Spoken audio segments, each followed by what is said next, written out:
குமரி கண்டம். குமரி கண்டங்கிறது தமிழ்நாட்டில் உருவானது. குமரி கண்டங்கிறது என்னன்னா, குமரி கண்டம் அழிஞ்ச கண்டம், ஆனால் அழியாமல் இருக்கிறது கன்னியாகுமரி. இந்த கன்னியாகுமரியில் மிகவும் சிறப்பு வாய்ந்த ஒரு இடங்கிறது தடிக்காரங்கோணத்துலேருந்து ஒரு 10 கிலோமீட்டரில் இங்கே இருக்கு பாருங்க.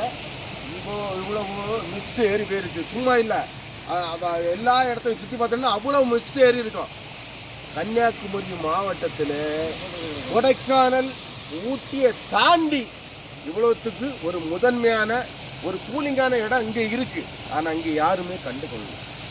ஏன் கன்னியாகுமரி மாவட்டம், ஏன் கன்னியாகுமரி மாவட்டத்தில் இங்கே எல்லாருக்கும் உள்ள குமரி மாவட்டம். இந்த குமரி மாவட்டத்தை யாரும் கண்டுக்கல.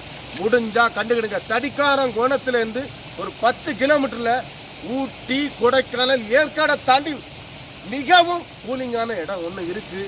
இதை முடிஞ்சா பார்த்துக்கிடுங்க, பார்வையிடைக்கு வாருங்க. கன்னியாகுமரி மாவட்டம் வாழ்க, எங்கள் குமரி கண்டம் வாழ்க வாழ்க வாழ்க. இது சுற்றுலா அமைச்சருக்கு